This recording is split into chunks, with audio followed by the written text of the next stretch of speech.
નમસ્કાર. આપ તમામ સારી રીતે જાણો છો કે દરરોજ આપણા જે ધરતીનો છે વૃદ્ધાશ્રમ છે, સંકુલ છે, ત્યાં અઢળક જે નિવૃત્ત લોકો છે મુલાકાતે આવતા હોય છે. એક યાત્રાધામ જેવું બની ગયું છે. પણ આજે પહેલીવાર એક અલગ કિસ્સો બન્યો છે. કિસ્સો એવો છે કે બધા જ એક આખી લક્ઝરી ભરીને આવ્યા છે. બધા યુવાઓ આવ્યા છે. આ મારા માટે થોડોક આનંદનો વિષય થયો અને જેના માટે હું દોડી રહ્યો છું, જેના માટે હું કામ કરી રહ્યો છું અને જેને મને સૌથી વધારે વસ્તુ ગમે છે એ છે યુવા.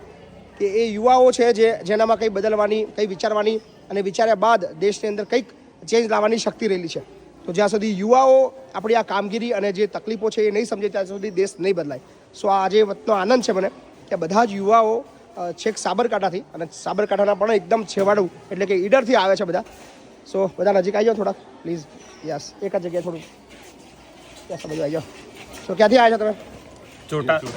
ચોટાસણ, ઈડર તાલુકાના ચોટાસણ ગામ. અચ્છા, બધા એક જ ગામના છો બધા જ? વાહ, શું કરો છો તમે? નોકરી ચાલુ. નોકરી ચાલુ તમારે? સ્ટડી ચાલુ છે. શું ભણો છો? BSc agriculture. BSc agriculture.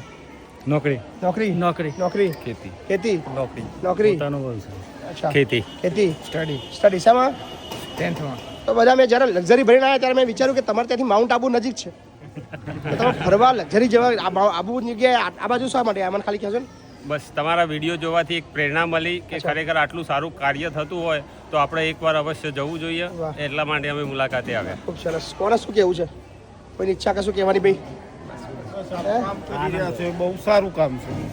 યુવા, મને આનંદ આવ્યો કે યુવાઓ હવે આ બાબતની અંદર વિચારવા લાગ્યા છે અને બહુ સારી વસ્તુ છે અમારા માટે. મેં જેમ કહ્યું એમ કે યુવાઓમાં બદલવાની શક્તિ છે અને આ જેટલા પણ લોકો અહીંયા આવ્યા છે એ વાતની મને ગેરંટી છે કે એમના વડીલો ક્યારેય વૃદ્ધાશ્રમ નહીં જાય એની ગેરંટી છે. કારણ કે જે અત્યારે પરિસ્થિતિ તમે જોઈને જવાના છો, બરાબર ને?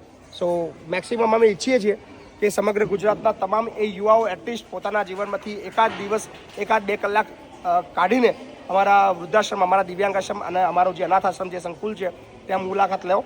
ચોક્કસથી તમારા જીવનની અંદર કંઈક મોટો બદલાવ આવવાનો છે. સો અમે રાહ જોઈએ છીએ એ ગુજરાતના તમામ યુવાઓની. થેન્ક યુ ભાઈ, તમે બધા આવ્યા બદલ થેન્ક યુ. જય માતા.